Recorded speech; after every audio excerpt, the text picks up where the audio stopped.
Numbers 21.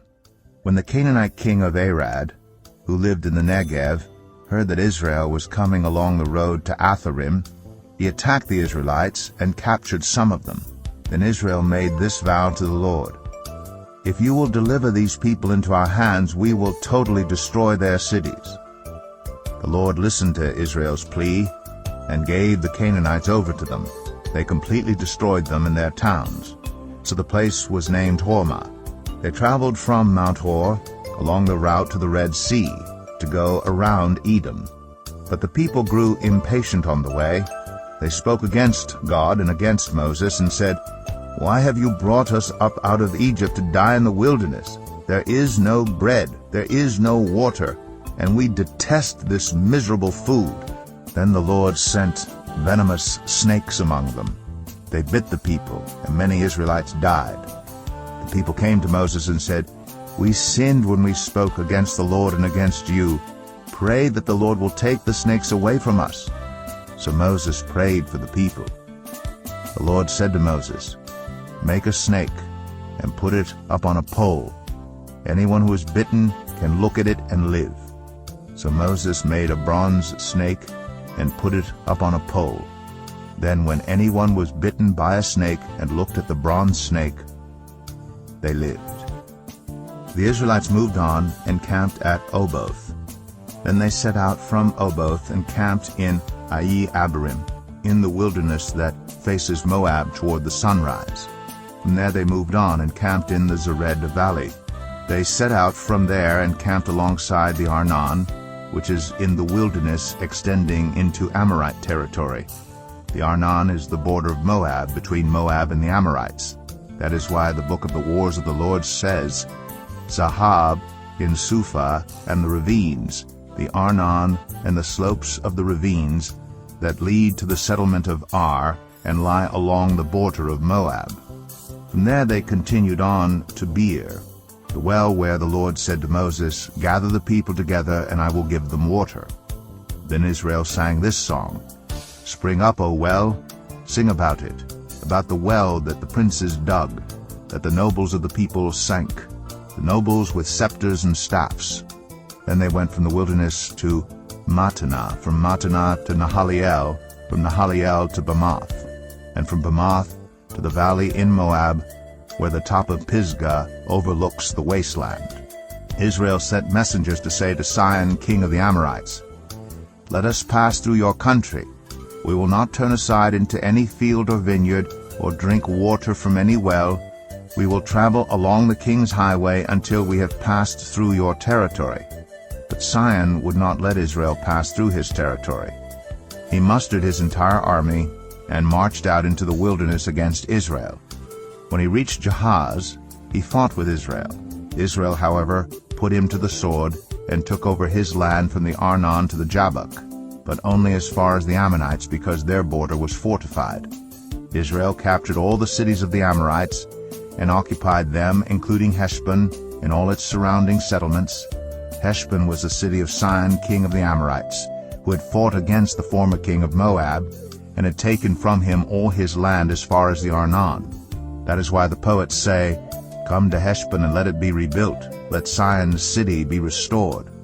Fire went out from Heshbon, a blaze from the city of Sihon. It consumed Ar of Moab, the citizens of Arnon's heights. Woe to you, Moab!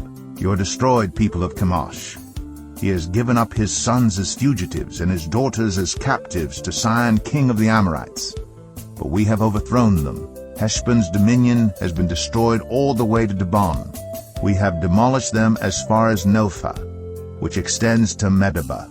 So Israel settled in the land of the Amorites. After Moses had sent spies to Jazer, the Israelites captured its surrounding settlements and drove out the Amorites who were there. Then they turned and went up along the road toward Bashan, and Og, king of Bashan, and his whole army marched out to meet them in battle at Edrei. The Lord said to Moses, "Do not be afraid of him, for I have delivered him into your hands, along with his whole army and his land. Do to him what you did to Sihon, king of the Amorites, who reigned in Heshbon." So they struck him down together with his sons and his whole army, leaving them no survivors. and they took possession of his land. Numbers 22. Then the Israelites traveled to the plains of Moab and camped along the Jordan across from Jericho. Now Balak son of Zippor saw all that Israel had done to the Amorites. And Moab was terrified because there were so many people. Indeed, Moab was filled with dread because of the Israelites. The Moabites said to the elders of Midian, "This horde is going to lick up everything around us, as an ox licks up the grass of the field." So Balak son of Zippor, who was king of Moab at that time, sent messengers to summon Balaam son of Beor, who was at Pethor, near the Euphrates River, in his native land. Balak said, "A people has come out of Egypt. They cover the face of the land and have settled next to me. Now come and put a curse on these people, because they are too powerful for me. Perhaps then I will be able to defeat them and drive them out of the land. For I know that whoever you bless is blessed, and whoever you curse is cursed." The elders of Moab and Midian left, taking with them the fee for divination. When they came to Balaam, they told him what Balak had said. "Spend the night here," Balaam said to them, "and I will report back to you with the answer the Lord gives me." So the Moabite officials stayed with him. God came to Balaam and asked, "Who are these men with you?" Balaam said to God, "Balak son of Zippor, king of Moab, sent me this message. A people that has come out of Egypt covers the face of the land. Now come and put a curse on them for me. Perhaps then I will be able to fight them and drive them away." But God said to Balaam, "Do not go with them. You must not put a curse on those people, because they are blessed." The next morning Balaam got up and said to Balak's officials, "Go back to your own country, for the Lord has refused to let me go with you." So the Moabite officials returned to Balak and said, "Balaam refused to come with us." Then Balak sent other officials, more numerous and more distinguished than the first. They came to Balaam and said, "This is what Balak son of Zippor says. Do not let anything keep you from coming to me, because I will reward you handsomely and do whatever you say. Come and put a curse on these people for me." But Balaam answered them, "Even if Balak gave me all the silver and gold in his palace, I could not do anything great or small to go beyond the command of the Lord my God. Now spend the night here so that I can find out what else the Lord will tell me." That night God came to Balaam and said, "Since these men have come to summon you, go with them, but do only what I tell you." Balaam got up in the morning, saddled his donkey, and went with the Moabite officials. But God was very angry when he went, and the angel of the Lord stood in the road to oppose him. Balaam was riding on his donkey, and his 2 servants were with him.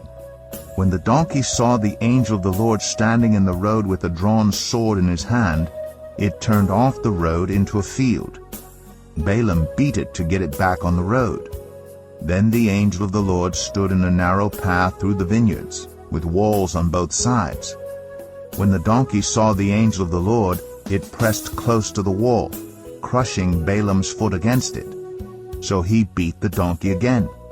Then the angel of the Lord moved on ahead and stood in a narrow place where there was no room to turn, either to the right or to the left.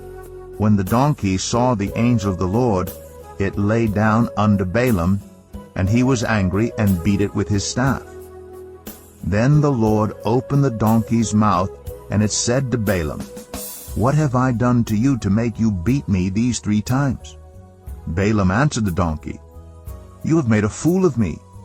If only I had a sword in my hand, I would kill you right now."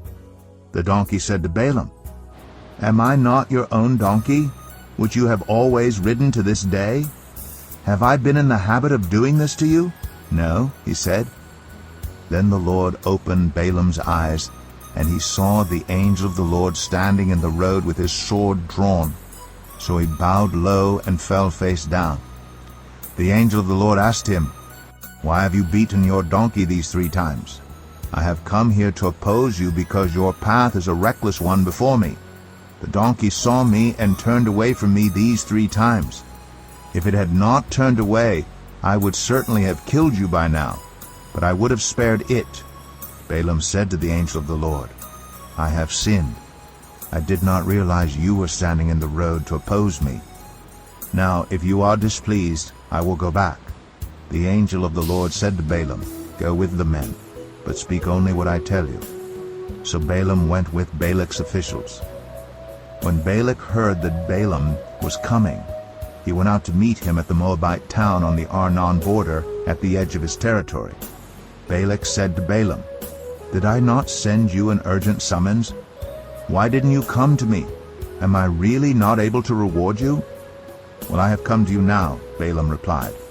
"But I can't say whatever I please. I must speak only what God puts in my mouth." Then Balaam went with Balak to Kiriath-Huzoth. Balak sacrificed cattle and sheep, and gave some to Balaam and the officials who were with him. The next morning Balak took Balaam up to Bamoth Baal, and from there he could see the outskirts of the Israelite camp. Numbers 23. Balaam said, "Build me 7 altars here, and prepare 7 bulls and 7 rams for me." Balak did as Balaam said, and the 2 of them offered a bull and a ram on each altar. Then Balaam said to Balak, "Stay here beside your offering while I go aside. Perhaps the Lord will come to meet with me. Whatever he reveals to me, I will tell you." Then he went off to a barren height. God met with him, and Balaam said, "I have prepared 7 altars, and on each altar I have offered a bull and a ram." The Lord put a word in Balaam's mouth and said, "Go back to Balak and give him this word." So he went back to him and found him standing beside his offering with all the Moabite officials. Then Balaam spoke his message. "Balak brought me from Aram, the king of Moab, from the eastern mountains. Come," he said, "curse Jacob for me. Come, denounce Israel. How can I curse those whom God has not cursed? How can I denounce those whom the Lord has not denounced? From the rocky peaks I see them. From the heights I view them. I see a people who live apart and do not consider themselves one of the nations. Who can count the dust of Jacob, or number even 1/4 of Israel? Let me die the death of the righteous, and may my final end be like theirs." Balak said to Balaam, "What have you done to me? I brought you to curse my enemies, but you have done nothing but bless them." He answered, "Must I not speak what the Lord puts in my mouth?" Then Balak said to him, "Come with me to another place where you can see them. You will not see them all, but only the outskirts of their camp, and from there curse them for me." So he took him to the field of Zophim on the top of Pisgah, and there he built 7 altars and offered a bull and a ram on each altar. Balaam said to Balak, "Stay here beside your offering while I meet with him over there." The Lord met with Balaam and put a word in his mouth and said, "Go back to Balak and give him this word." So he went to him and found him standing beside his offering with the Moabite officials. Balak asked him, "What did the Lord say?" Then he spoke his message. "Arise, Balak, and listen. Hear me, son of Zippor. God is not human, that he should lie, not a human being, that he should change his mind. Does he speak and then not act? Does he promise and not fulfill? I have received a command to bless. He has blessed, and I cannot change it. No misfortune is seen in Jacob, no misery observed in Israel. The Lord their God is with them. The shout of the king is among them. God brought them out of Egypt. They have the strength of a wild ox. There is no divination against Jacob, no evil omens against Israel. It will now be said of Jacob and of Israel, See what God has done. The people rise like a lioness. They rouse themselves like a lion that does not rest till it devours its prey and drinks the blood of its victims. Then Balak said to Balaam, Neither curse them at all nor bless them at all. Balaam answered, Did I not tell you I must do whatever the Lord says? Then Balak said to Balaam, Come, let me take you to another place. Perhaps it will please God to let you curse them for me from there. And Balak took Balaam to the top of Peor, overlooking the wasteland. Balaam said, Build me 7 altars here, and prepare 7 bulls and 7 rams for me. Balak did as Balaam had said, and offered a bull and a ram on each altar. Numbers 23. Balaam said, "Build me 7 altars here." Numbers 24. Now when Balaam saw that it pleased the Lord to bless Israel, he did not resort to divination as at other times, but turned his face toward the wilderness. When Balaam looked out and saw Israel encamped tribe by tribe, the Spirit of God came on him, and he spoke his message. The prophecy of Balaam son of Beor, the prophecy of one whose eye sees clearly, the prophecy of one who hears the words of God, who sees a vision from the Almighty, who falls prostrate, and whose eyes are opened. How beautiful are your tents, Jacob, your dwelling places, Israel. Like valleys they spread out, like gardens beside a river, like aloes planted by the Lord, like cedars beside the waters. Water will flow from their buckets, their seed will have abundant water. Their king will be greater than Agag, their kingdom will be exalted. God brought them out of Egypt. They have the strength of a wild ox. They devour hostile nations and break their bones in pieces. With their arrows they pierce them. Like a lion they crouch and lie down, like a lioness who dares to rouse them. May those who bless you be blessed, and those who curse you be cursed. Then Balak's anger burned against Balaam. He struck his hands together and said to him, I summoned you to curse my enemies, but you have blessed them these 3 times. Now leave at once and go home. I said I would reward you handsomely, but the Lord has kept you from being rewarded. Balaam answered Balak, Did I not tell the messengers you sent me, even if Balak gave me all the silver and gold in his palace, I could not do anything of my own accord, good or bad, to go beyond the command of the Lord, and I must say only what the Lord says. Now I am going back to my people, but come, let me warn you of what this people will do to your people in days to come. Then he spoke his message. The prophecy of Balaam son of Beor, the prophecy of one whose eye sees clearly, the prophecy of one who hears the words of God, who has knowledge from the Most High, who sees a vision from the Almighty, who falls prostrate, and whose eyes are opened. I see him, but not now. I behold him, but not near. A star will come out of Jacob, a scepter will rise out of Israel. He will crush the foreheads of Moab, the skulls of all the people of Sheth.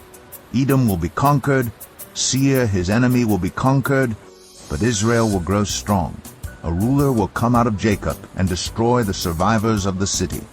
Then Balaam saw Amalek and spoke his message.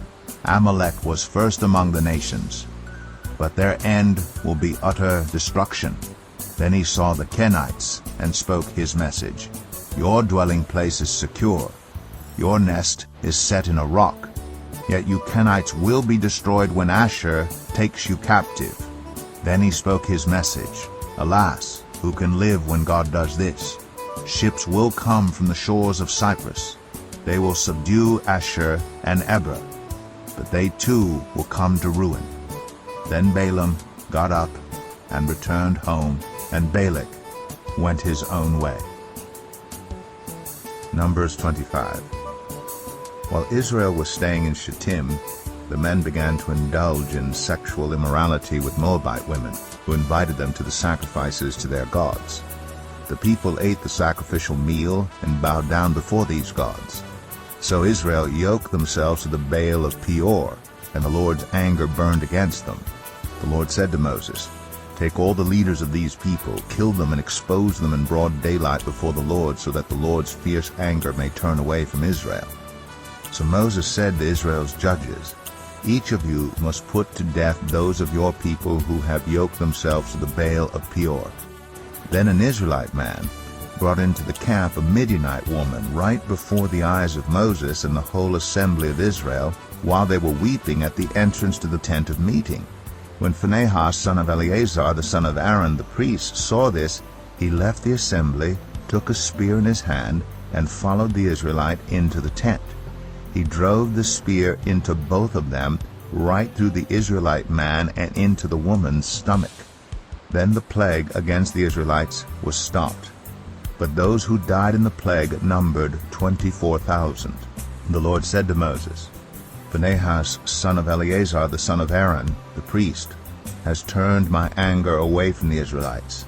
Since he was as zealous for my honor among them as I am, I did not put an end to them in my zeal.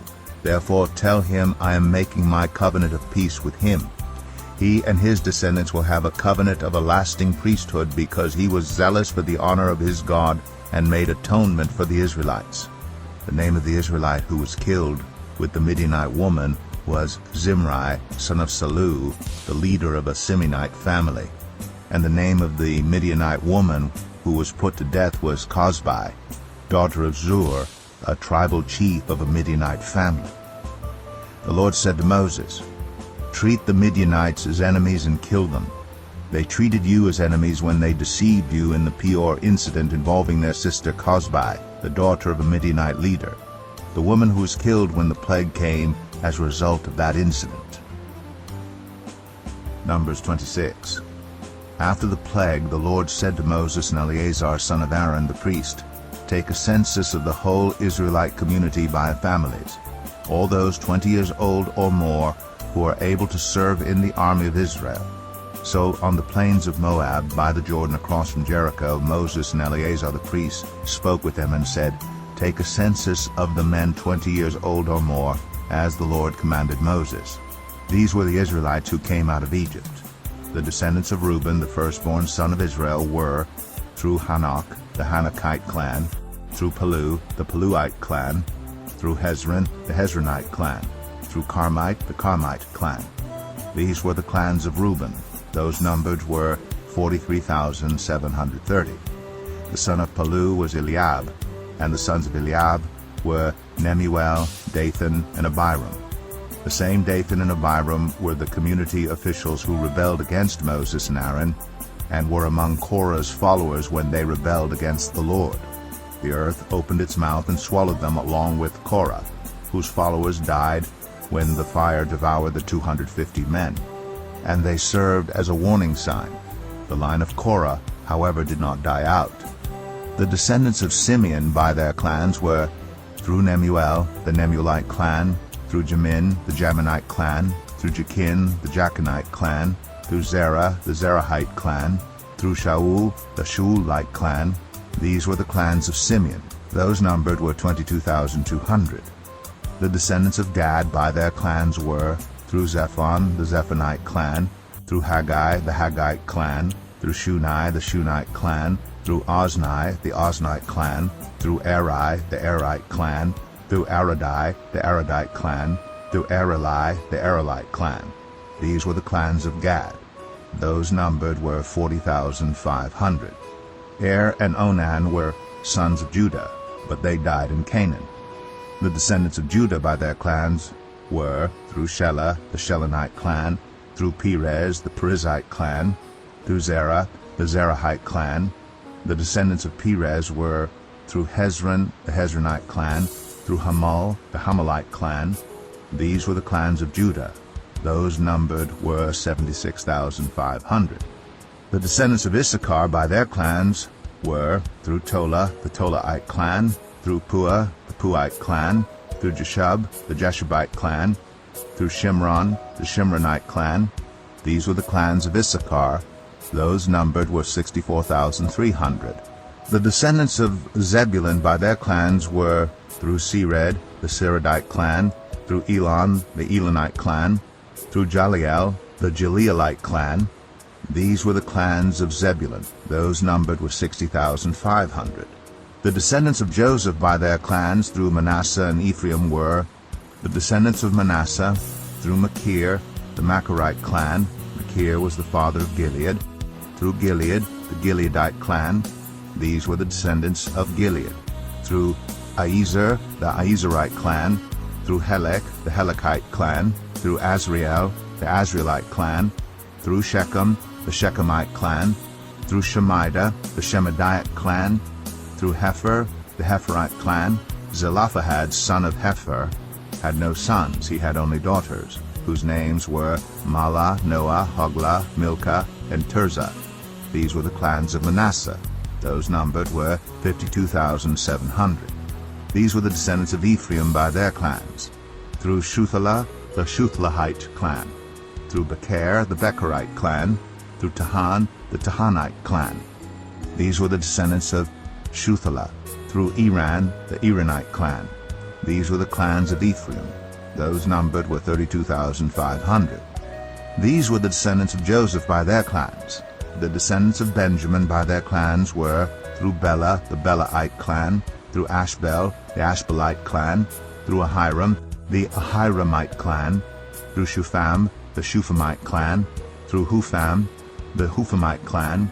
The descendants of Bela through Ard and Naaman were through Ard, the Ardite clan, through Naaman, the Naamite clan. These were the clans of Benjamin. Those numbered were 45,600. These were the descendants of Dan by their clans. Through Shuham, the Shuhamite clan. These were the clans of Dan. All of them were Shuhamite clans, and those numbered were 64,400. The descendants of Asher by their clans were through Imnah, the Imnite clan, through Ishvi, the Ishvite clan, through Beriah, the Berite clan, and through the descendants of Beriah, through Heber, the Heberite clan, through Malchiel, the Malchielite clan. Asher had a daughter named Sarah. These were the clans of Asher. Those numbered were 53,400. The descendants of Naphtali by their clans were through Jaziel, the Jazielite clan, through Gunai, the Gunite clan, through Jezer, the Jezerite clan, through Shillem, the Shillemite clan. These were the clans of Naphtali. Those numbered were 45,400. The total number of the men of Israel was 601,730. The Lord said to Moses, "The land is to be allotted to them as an inheritance based on the number of names. To a larger group give a larger inheritance, and to a smaller group a smaller one. Each is to receive its inheritance according to the number of those listed. Be sure that the land is distributed by lot. What each group inherits will be according to the names for its ancestral tribe. Each inheritance is to be distributed by lot among the larger and smaller groups." These were the Levites who were counted by their clans. Through Gershon, the Gershonite clan. Through Kohath, the Kohathite clan. Through Merari, the Merarite clan. These also were Levite clans. The Libnite clan, the Hebronite clan, the Malite clan, the Mushite clan, the Korahite clan. Kohath was the forefather of Amram. The name of Amram's wife was Jochebed, a descendant of Levi, who was born to the Levites in Egypt. To Amram she bore Aaron, Moses, and their sister Miriam. Aaron was the father of Nadab and Abihu, Eleazar, and Ithamar. But Nadab and Abihu died when they made an offering before the Lord with unauthorized fire. All the male Levites a month old or more numbered 23,000. They were not counted along with the other Israelites because they received no inheritance among them. These are the ones counted by Moses and Eleazar the priest when they counted the Israelites on the plains of Moab by the Jordan across from Jericho. Not one of them was among those counted by Moses and Aaron the priest when they counted the Israelites in the desert of Sinai. For the Lord had told those Israelites they would surely die in the wilderness, and not one of them was left except Caleb, son of Jephunneh, and Joshua, son of Nun. Numbers 27. The daughters of Zelophehad, son of Hepher, the son of Gilead, the son of Machir, the son of Manasseh, belonged to the clans of Manasseh, son of Joseph. The names of the daughters were Mahlah, Noah, Hoglah, Milcah, and Tirzah. They came forward and stood before Moses, Eleazar the priest, the leaders, and the whole assembly at the entrance to the tent of meeting, and said, "Our father died in the wilderness. He was not among Korah's followers, who banded together against the Lord, but he died for his own sin and left no sons. Why should our father's name disappear from his clan because he had no son? Give us property among our father's relatives." So Moses brought their case before the Lord, and the Lord said to him, What Zelophehad's daughters are saying is right. You must certainly give them property as an inheritance among their father's relatives, and give their father's inheritance to them. Say to the Israelites, if a man dies and leaves no son, give his inheritance to his daughter. If he has no daughter, give his inheritance to his brothers. If he has no brothers, give his inheritance to his father's brothers. If his father had no brothers, give his inheritance to the nearest relative in his clan, that he may possess it.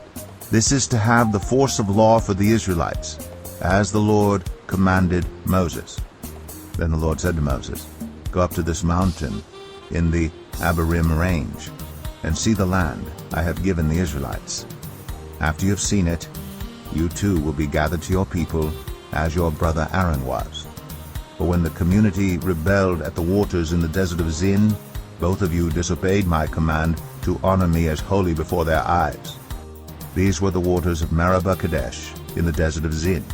Moses said to the Lord, May the Lord, the God who gives breath to all living things, appoint someone over this community to go out and come in before them, one who will lead them out and bring them in.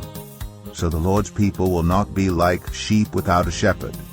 So the Lord said to Moses, Take Joshua son of Nun, a man in whom is the spirit of leadership, and lay your hand on him. Have him stand before Eleazar the priest and the entire assembly, and commission him in their presence. Give him some of your authority so the whole Israelite community will obey him. He is to stand before Eleazar the priest, who will obtain decisions for him by inquiring of the Urim before the Lord. At his command he and the entire community of the Israelites will go out, and at his command they will come in. Moses did as the Lord commanded him. He took Joshua and had him stand before Eleazar the priest and the whole assembly. Then he laid his hands on him and commissioned him, as the Lord instructed through Moses. Numbers 28. The Lord said to Moses, Give this command to the Israelites and say to them, Make sure that you present to me at the appointed time my food offerings as an aroma pleasing to me. Say to them, This is the food offering you are to present to the Lord, 2 lambs a year old without defect, as a regular burnt offering each day. Offer 1 lamb in the morning and the other at twilight, together with the grain offering of 1/10 of an ephah of the finest flour, mixed with 1/4 of a hin of oil from pressed olives. This is the regular burnt offering instituted at Mount Sinai as a pleasing aroma, a food offering presented to the Lord. The accompanying drink offering is to be 1/4 of a hin of fermented drink with each lamb. Pour out the drink offering to the Lord at the sanctuary. Offer the 2nd lamb at twilight, along with the same kind of grain offering and drink offering that you offer in the morning. This is a food offering, an aroma pleasing to the Lord. On the Sabbath day make an offering of 2 lambs, a year old without defect, together with its drink offering, and a grain offering of 2/10 of an ephah of the finest flour mixed with olive oil. This is the burnt offering for every Sabbath, in addition to the regular burnt offering and its drink offering. On the 1st of every month, present to the Lord a burnt offering of 2 young bulls, 1 ram, and 7 male lambs a year old, all without defect. With each bull there is to be a grain offering of 3/10 of an ephah of the finest flour mixed with oil. With the ram, a grain offering of 2/10 of an ephah of the finest flour mixed with oil. And with each lamb, a grain offering of 1/10 of an ephah of the finest flour mixed with oil. This is for a burnt offering, a pleasing aroma, a food offering presented to the Lord. With each bull there is to be a drink offering of 1/2 a hin of wine. With the ram, 1/3 of a hin, and with each lamb 1/4 of a hin. This is the monthly burnt offering to be made at each new moon during the year. Besides the regular burnt offering with its drink offering, 1 male goat is to be presented to the Lord as a sin offering. On the 14th day of the 1st month, the Lord's Passover is to be held. On the 15th day of this month there is to be a festival. For 7 days eat bread made without yeast. On the 1st day hold a sacred assembly and do no regular work. Present to the Lord a food offering consisting of a burnt offering of 2 young bulls, 1 ram, and 7 male lambs a year old, all without defect. With each bull offer a grain offering of 3/10 of an ephah of the finest flour mixed with oil, with the ram 2/10, and with each of the 7 lambs 1/10. Include 1 male goat as a sin offering to make atonement for you. Offer these in addition to the regular morning burnt offering. In this way, present the food offering every day for 7 days as an aroma pleasing to the Lord. It is to be offered in addition to the regular burnt offering and its drink offering. On the 7th day hold a sacred assembly and do no regular work. On the day of first fruits, when you present to the Lord an offering of new grain during the festival of weeks, hold a sacred assembly and do no regular work. Present a burnt offering of 2 young bulls, 1 ram, and 7 male lambs a year old as an aroma pleasing to the Lord.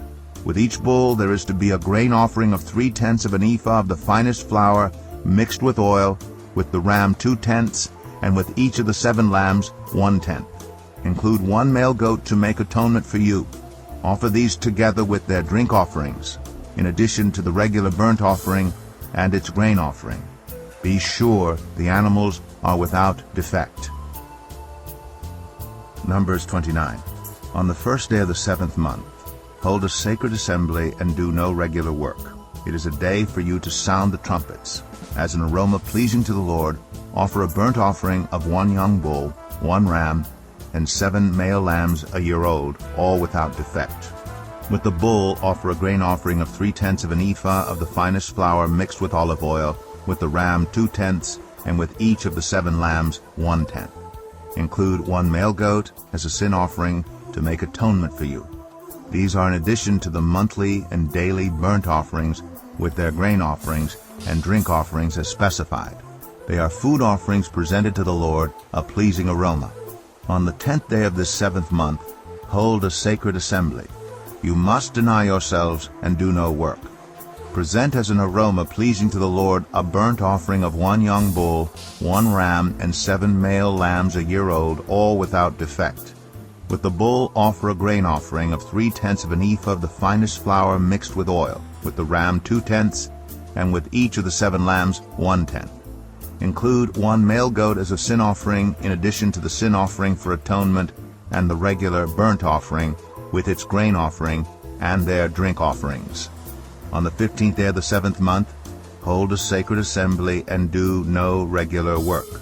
Celebrate a festival to the Lord for 7 days. Present as an aroma pleasing to the Lord a food offering, consisting of a burnt offering of 13 young bulls, 2 rams, and 14 male lambs a year old, all without defect. With each of the 13 bulls, offer a grain offering of 3/10 of an ephah of the finest flour mixed with oil, with each of the 2 rams 2/10, and with each of the 14 lambs 1/10. Include 1 male goat as a sin offering, in addition to the regular burnt offering with its grain offering and drink offering. On the 2nd day, offer 12 young bulls, 2 rams, and 14 male lambs a year old, all without defect. With the bulls, rams, and lambs, offer their grain offerings and drink offerings, according to the number specified. Include 1 male goat as a sin offering, in addition to the regular burnt offering with its grain offering and their drink offerings. On the 3rd day, offer 11 bulls, 2 rams, and 14 male lambs a year old, all without defect. With the bulls, rams, and lambs, offer their grain offerings and drink offerings according to the number specified. Include 1 male goat as a sin offering, in addition to the regular burnt offering with its grain offering and drink offering. On the 4th day, offer 10 bulls, 2 rams, and 14 male lambs a year old, all without defect. With the bulls, rams, and lambs, offer their grain offerings and drink offerings according to the number specified. Include 1 male goat as a sin offering, in addition to the regular burnt offering with its grain offering and drink offering. On the 5th day, offer 9 bulls, 2 rams, and 14 male lambs a year old, all without defect. With the bulls, rams, and lambs, offer their grain offerings and drink offerings according to the number specified. Include 1 male goat as a sin offering, in addition to the regular burnt offering with its grain offering and drink offering. On the 6th day, offer 8 bulls, 2 rams, and 14 male lambs a year old, all without defect. With the bulls, rams, and lambs, offer their grain offerings and drink offerings according to the number specified. Include one male goat as a sin offering, in addition to the regular burnt offering with its grain offering and drink offering. On the seventh day offer 7 bulls, 2 rams, and 14 male lambs a year old, all without defect. With the bulls, rams, and lambs, offer their grain offerings and drink offerings according to the number specified. Include one male goat as a sin offering, in addition to the regular burnt offering with its grain offering and drink offering. On the 8th day, hold a closing special assembly and do no regular work. Present as an aroma pleasing to the Lord a food offering consisting of a burnt offering of 1 bull, 1 ram, and 7 male lambs a year old, all without defect. With the bull, the ram, and the lambs offer their grain offerings and drink offerings according to the number specified. Include 1 male goat as a sin offering, in addition to the regular burnt offering with its grain offering and drink offering. In addition to what you vow and your freewill offerings, offer these to the Lord at your appointed festivals: your burnt offerings, grain offerings, drink offerings, and fellowship offerings. Moses told the Israelites all that the Lord commanded him. Numbers 30. Moses said to the heads of the tribes of Israel, "This is what the Lord commands. When a man makes a vow to the Lord or takes an oath to obligate himself by a pledge, he must not break his word, but must do everything he said. When a young woman still living in her father's household makes a vow to the Lord or obligates herself by a pledge, and her father hears about her vow or pledge but says nothing to her, then all her vows and every pledge by which she obligated herself will stand. But if her father forbids her when he hears about it, none of her vows or the pledges by which she obligated herself will stand. The Lord will release her because her father has forbidden her. If she marries after she makes a vow, or after her lips utter a rash promise by which she obligates herself, and her husband hears about it but says nothing to her, then her vows or the pledges by which she obligated herself will stand. But if her husband forbids her when he hears about it, he nullifies the vow that obligates her or the rash promise by which she obligates herself, and the Lord will release her. Any vow or obligation taken by a widow or divorced woman will be binding on her. If a woman living with her husband makes a vow or obligates herself by a pledge under oath, and her husband hears about it but says nothing to her and does not forbid her, then all her vows or the pledges by which she obligated herself will stand. But if her husband nullifies them when he hears about them, then none of the vows or pledges that came from her lips will stand. Her husband has nullified them, and the Lord will release her. Her husband may confirm or nullify any vow she makes or any sworn pledge to deny herself. But if her husband says nothing to her about it from day to day, then he confirms all her vows or the pledges binding on her. He confirms them by saying nothing to her when he hears about them. If, however, he nullifies them sometime after he hears about them, then he must bear the consequences of her wrongdoing. These are the regulations the Lord gave Moses concerning relationships between a man and his wife, and between a father and his young daughter still living at home.